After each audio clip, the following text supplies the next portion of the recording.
Customer metrics you should watch and why.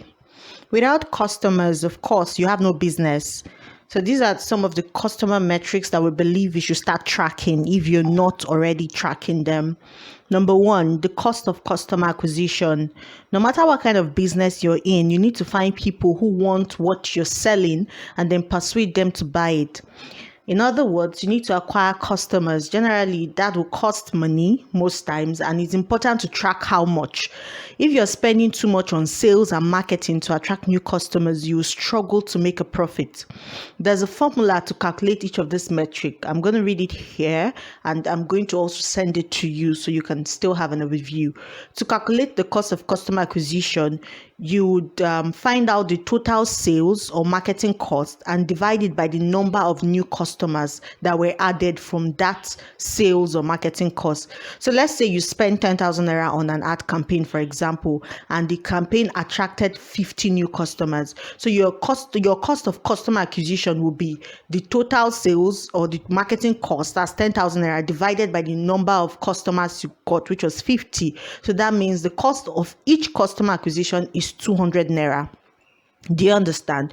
So what you include now, it's important that what you include in sales and marketing costs can vary depending on your business model. If your customers need to deal with a salesperson in order to buy from you, then you have to include that person's salary in your cost.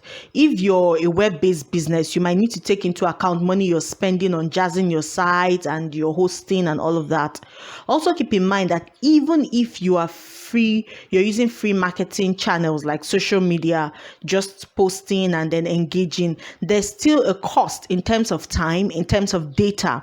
So if you have a staff member assigned to blogging and social media, you need to include their salary or a portion of it in your sales and marketing cost. The idea is to get a comprehensive picture of everything you're spending on attracting new customers. Now, for your business to evaluate the cost of customer acquisition, you can compare it against how much you expect each customer to spend when they come into your business. How do you improve this cost of customer acquisition? If your cost of customer acquisition is too high, it means you're not getting good enough value from your sales and marketing effort. So you either need to cut back or try a different tactic.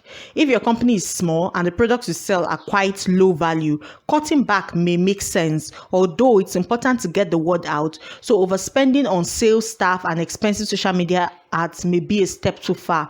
One thing that can really help you is automating your sales process so you can cut costs.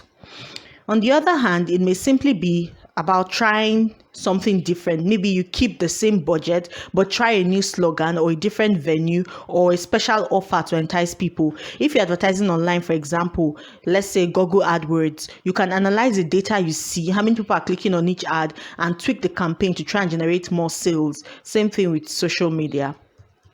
The second customer metric to watch is the funnel. Now you've gotten a customer, or with customer acquisition, the customer had to pass through a funnel to get to you. Every business has a new customer funnel. Every business has a new customer funnel. That's a process the customer go through to sign up. Now, with most funnels, a large number of customers start at the first step, such as maybe visit your site or visit your social media account, and fewer complete each subsequent step. Sometimes they visit, they don't buy, or they don't DM you or something, or they DM you and then they don't pay, or they don't subscribe, or they don't purchase. So it's important to track how many potential customers pass through each part of your funnel to see where the major choke points are. And many customers asking for a free trial but not continuing, and many landing on your webpage but not completing the needed forms. Find the choke points in your funnel. Finding the choke points in your funnel can help convert more customers and lead to a much smoother acquisition process. Pearl Weddings was complaining that a lot of people were coming but they were not converting. So you need to identify the different levels or steps of your sales funnel and know what you need to change or modify to get a better turnout. That's a very important metric to watch out. The third very important metric to watch out is the churn rate. After you spend all that money on acquiring customers, you want them to stick around. The churn rate basically measures how quickly your customers are leaving or becoming active, and a high churn rate can indicate that your customers are unhappy.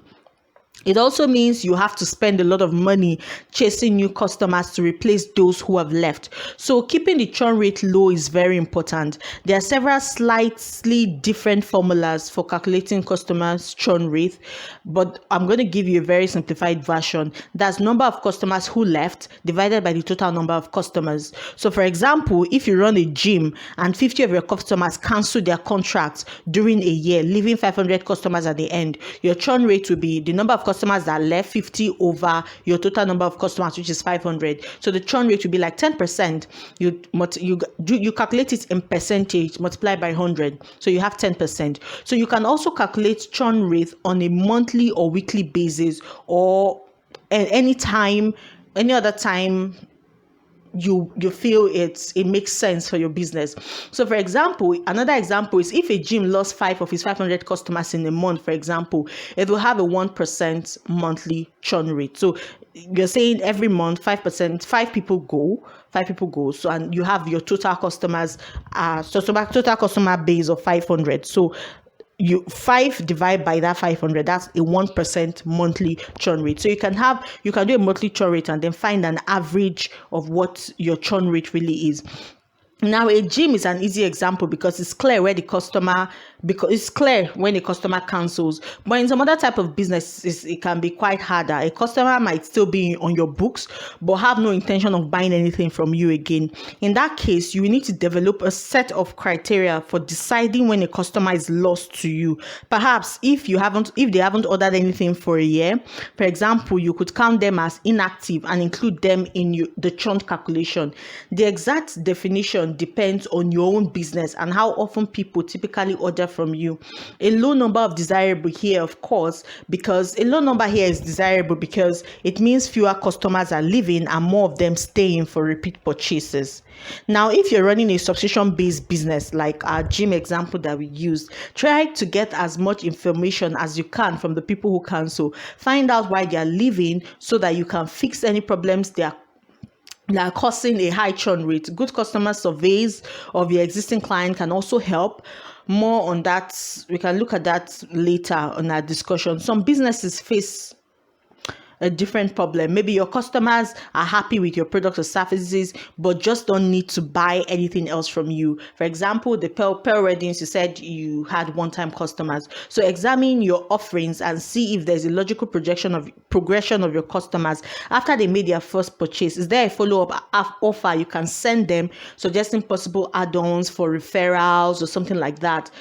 Okay, then if you're running a service-based business, for example, training or education, do you have more advanced courses to offer people after they finish the basic training? You can upsell to them. The fourth customer metric to watch out for is the lifetime value of a customer. Now, we looked at how much it costs to acquire a customer. Now it's time to assess how much each customer is worth. This metric is crucial if you want to know how much you can afford to invest in acquiring and retaining each customer and still make profit. I'm going to repeat that again. The metric, the lifetime value of a customer, is very, very important, very crucial if you want to know how much you can afford to invest in acquiring and retaining each customer and still make profits. The formula used in calculating a lifetime value of a customer is average order total times each customer's average number of purchase per year over churn rate. I'm going to send you these formulas so you have them, okay? So going back to the gym example, let's go back there and use that. We already know that he had a churn rate of like 10%. If the membership fee is 5,000 naira a month, then the order total is 5,000 naira. And the number of purchases per year is 12 because it's 12 months per year and it's 5,000 per month. So the calculation will be lifetime value of the customer will be 5,000 times 12 divide by 10%. The 10% is the churn rate. Remember, it's percent. So you have to convert that percent to a number that's 0.1. You have to convert it, impute it as 0.1, convert it from a percentage to a number. And you have a lifetime value of 6,000 naira. So if you're sure your average, I'm going to send you this particular lifetime value of a customer alongside the formulas for the customer metrics so that you can go through it again. Okay, so if you're not sure of your average order total, for example, yes, they will come again to buy from you, but you don't know if they're going to come every month, or if they're going to come once in a year, or if it's yearly, or if it's monthly or weekly. Simply look at your purchase records over the year, then divide the total revenue by the number of orders. That will give you the average size of each order, the total revenue for that particular customer, and then the number divide by the number of orders, it will give you the average size. So to figure out your customer's average number of purchase per year, take the total number of orders, divide it by the number of customers. That's we had talked about for one customer. Now generally for your overall, the lifetime value of the customers you currently have, you've done your customer database. Okay, so you take the total number of orders you have, divided by the total number of customers you have. For example, if you had 250 customers and you had 1,000 orders from them, then that means each customer placed 4 orders on an average. Do you understand? So you take total number of orders, divide by number of customers. So you say, yes, some people may place 8, some people may place 1, but we're trying to find an average. So you want to compare this with your cost of customer acquisition. Clearly, the lifetime value of a customer needs to be significantly higher than the cost of acquisition. You need to make sure you're getting enough value out of each customer to justify the cost of acquisition, as well as to cover all the other costs and leave you with some profit. So if you have an average of 4 orders, and that 4 orders is maybe 4,000 naira, and then your cost of customer acquisition is 6,000 naira, then something is wrong. You're not going to make profit.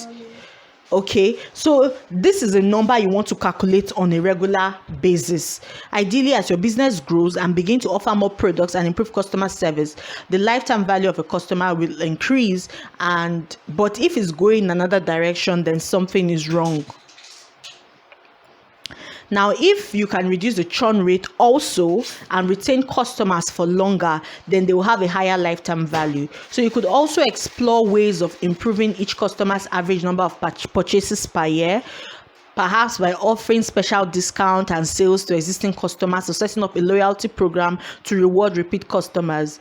And then remember, customer satisfaction is key. Happy customers buy more products and are more valuable to you. Okay, now the last metric we're going to look at is from here, which is customer satisfaction rate. This one is quite simple. Like I said, happy customers buy more. Unhappy customers leave and go somewhere else. So it's probably some then not even just go somewhere else. They will also take business away from you. They'll tell others and then they'll take others somewhere else. So it's probably the most important of all the metrics we're actually looking at today. So just ask a good customer's satisfaction survey. We actually give you a clear picture of how happy your customers are when they've purchased from you or work with you. Try to call or send the survey or ask questions to find out their responses and how the product or service was to them. There's really no complex formula for this. It's a simple percentage of happy versus unhappy. Okay, so designing an effective survey isn't simple though. You need to think very carefully about the questions you need to ask, because you also want to find out why the person is satisfied or dissatisfied.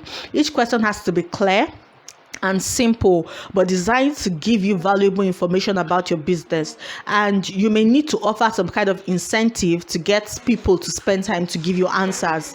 Okay, so it's also important to supplement formal satisfaction surveys with other information. Make sure you're regularly speaking with your customers on an informal basis, as well as paying attention to feedbacks and complaints. You can even do your survey on your Insta stories. Just ask random questions or something, offer them something, and get back it. But you can't just after 1 year just suddenly bomb them.